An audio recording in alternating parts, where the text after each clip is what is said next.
What is going on, everybody? Welcome back to the Awesome Nerd Show. Today we're looking at the new LEGO Harry Potter Hogwarts Room of Requirement set 76413 that has 587 pieces that retails for $49.99. So we have another castle piece here to add in with all our Hogwarts castle build. Of course, for me, I'm not able to store that anywhere, so I have to take it apart so I don't have any of the castle, but very cool to have another piece to add to the set here. And this time we have Room of Requirement from Harry Potter and the Deathly Hallows, especially movie-wise, part 2 specifically, where they go into the Room of Requirement to try and find the diadem of Ravenclaw. So very cool to have this set. Just looks awesome. So we have all our characters there with our section of the castle build. Of course, this is like the outside design to it, and we have 5 characters all together in this set that you'll see, and overall just looks really nice. Now if we flip around to the back of the box, we can see what the inside is going to look like. So we have our Room of Requirement down here, and then our extra little section with the gray lady to be that scene when Harry's talking to her in the movie. But overall just looks really nice. A lot of nice functions and features. So we have the Room Requirement door showing up there,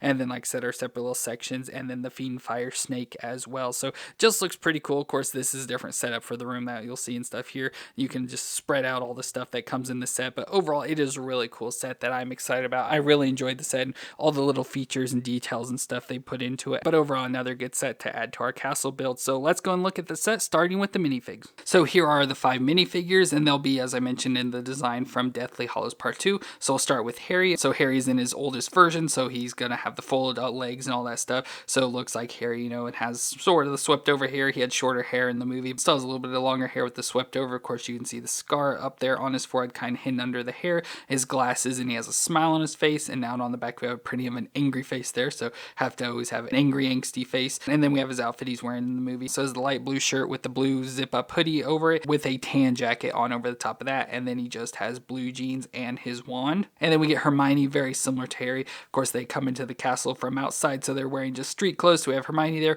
with her normal face. So of course, have the eyelashes for the girls. So she's got a little smile and freckles there with her poofy brown hair. And on the back, we have an angry face as well for her. Outfit-wise, she has the white tank top with the pink hoodie with the blue jacket on over the top of that, some gray pants, and then her tan collar wand. Then we get Draco, now part of the Death Eaters. So he's in an all-black suit, so looking nice and fancy. But we got his bleach blonde hair all swept over to the side, nice haircut with like a sort of stoic face on there, and around on the back he's got a worried face. Of course, when the Fiendfire starts going crazy, he starts to get worried, but looks nice in his all black suit there. Yeah, I like how he has a little snake around his tie, so he has a tie on with a green button up shirt underneath that, and then just has the black wand to go along with it, so it looks nice for Draco. And then we get Draco's friend, a blazing beanie, which looks nice. So we got his face there again, like just a stoic face with his shorter hair, like curly hair up top, and no printing on the back because you'd see much of his face. Then he's got the Slytherin like house outfit on, so the gray sweater with the green band at the bottom, white button up with the green and silver tie up top, and then black pants, and then his dark brown one as well. Ending it off with the gray lady, which is the house ghost of Ravenclaw, and I believe she's the daughter of Rowena Ravenclaw. So looks nice here as supposed to be a ghost, so she's got the all whiter pale skin, and I like the silvery details of like her eyebrows and lipstick and stuff, and then some silvery details that really shine there. But the long hair, of course, it's all like this gray color, and then her dress as well, so nice dress design with the details of the outfit underneath with the dress over the top, and then has like the dress piece there for it as well. So she looks pretty nice overall to include her, which is a character I was most excited for out of this, to have her to add with our other 4 characters. So pretty nice character selection. But now that we've looked at the minifigures, let's look at the actual set. So here's the outside of our set again of the Room of Requirements. Looks very nice, and of course looks very casualist and stuff. Same as all the others with the like tan and nougat colors kind of spread throughout with our green roofing up top. And it's cool to have the top, with the tall pillars and then the little side sections and all that sort of stuff. Just looks nice. But if we look down closer here, we can see what'd be more, I think this is supposed to be the outside of the school, but because it's all the colors and stuff, and then starts to go down to the rock work at the bottom. But just overall looks nice. So we have the little Hogwarts logos off to the side, so like the Hogwarts crest there, and then some little flame designs. A nice window would be like a stained glass window, but just looks pretty nice from the side with the open windows on each side. And then same sort of up here for this section again with the green roofs and towers going all the way up. So just looks pretty nice. But we can start on the outside here with the Room of Requirement, as at the bottom down here we do have the doors that open up. So like in the movies and books, the room will open up to those who need it, so the doors will appear. So we have these little slide things that can go off to the side to reveal our doors there of the Room of Requirement. So it's supposed to be like outside on, I think the 7th floor is our doors that appear there for our characters to then go inside into the Room of Requirement. So now we can twist it around to see the inside of our room. And overall it looks pretty nice, and I like how they tried to recreate how it is in the movie, where just piles of junk everywhere. So we have the piles of junk. Of course, our pillars counters with all sorts of like stuff on display. So we have like little goblets and stuff as usual, and like I said, just all sorts of little details and features and stuff in here. And just overall looks pretty nice to be the room of requirement. I like the designs with like the pillars and stuff. So as in the movie, the pillars like come down and sometimes don't always touch all the way to the ground, but like how we have the pillars that come down, and then like over here we have a Cornish pixie, and then over here we just have like a little phoenix logo or something there, and then we have our set that of course we can't open up to see more play features and stuff. But we'll start up top while we're at it here. So again, not a whole lot to this. So at the very top we have a podium with like a scroll. Don't know what it's supposed to be or anything. It just has an R on it, and then just, you know, it's all sorts of gibberish. So don't really know what that's supposed to be exactly. But with this set we have all the modular pieces, so you can easily take pieces off and rearrange it. But again, that is up the top there. I don't really know what it's supposed to be.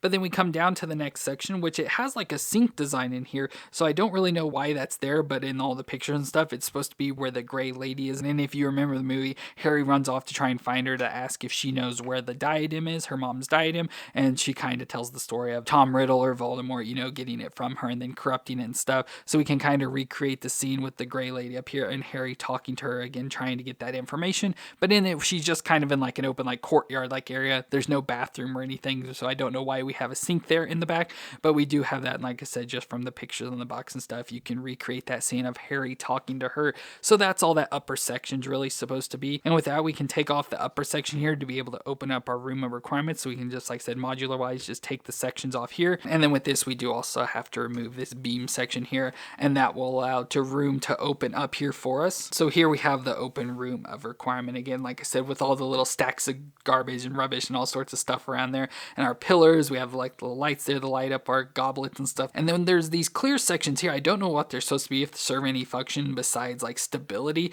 because I think it helps keep like this outer pillar sturdy and connected to this wall section and stuff. So I assume that's all it's supposed to be, but I don't know if they're supposed to serve any function like to represent anything. But we have the door, of course, that open up. We have little lanterns off to the side with the flames in them stuff. Some brooms here, since in the movie they do get on brooms to fly out and stay out of the fiend fire and stuff. And then like I said, all our piles of like garbage and stuff. So off to the side here we have the record player, so that's playing in the room of requirements. We see that in the 6th movie, and then in 7 part 2. So we have the record player, which again, all this stuff is just popped on, so you can easily move it wherever you want. Then we have a stack of boxes and stuff here with a chair that has the lost diadem of Ravenclaw there at the top, of course, that Harry's after, that is now Horcrux that he needs to destroy. So we have that. So again, we have just a pile of garbage we can sit there. Over on this side, we just have a little display with what looks to be like knight armor and stuff like that. So we have that there with knight's armor and a candle with no flame. And finally, we have a stack of boxes here with a Cornish pixie at the top, because we see in the movie they start digging through stuff and Cornish pixies come flying out.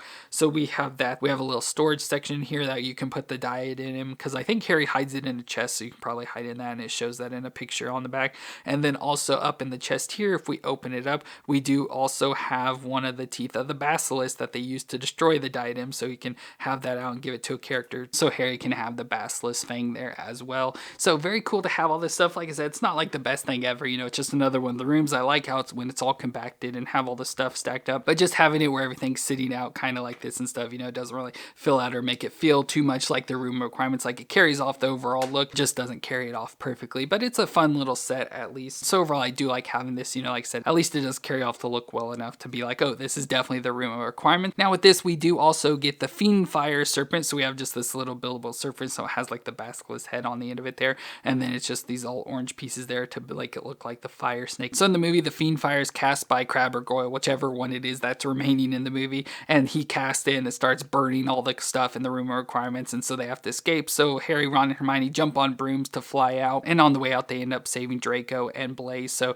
they are saved on the broom. So again, that's why we have the brooms there in the back. So very cool to have the fiend fire to go along with it. And if you saw the pictures, it shows you can separate them all out and just set these pieces all over the room, so it adds more fire and flame effects and stuff, so you can have just fires burning in the room and have them up on the walls and all that sort of stuff. But for me, I just want to keep it in the serpent mode, so just have it like this. But cool that they were able to include a fiend fire serpent as well, instead of just some flames that you'd stick around everywhere. So you can put it into the serpent mode here as well to chase them out of the room right as they make it out and destroy the diadem. So very cool that that is included as well. So like I said, this isn't like the best set ever for giving us the room requirement, but I think it does enough to like carry out the look. Like I said, if you just kind of separate stuff out and just set it around here, it does make it look like the garbage or whatever junk is just piled up everywhere and carries off the look. So I do like that overall. And then of course we do have our additional little sections up at the top and here that we're sitting there, like I said, to recreate the part where Harry talks to the Grey Lady. So the set carries out multiple scenes at once. So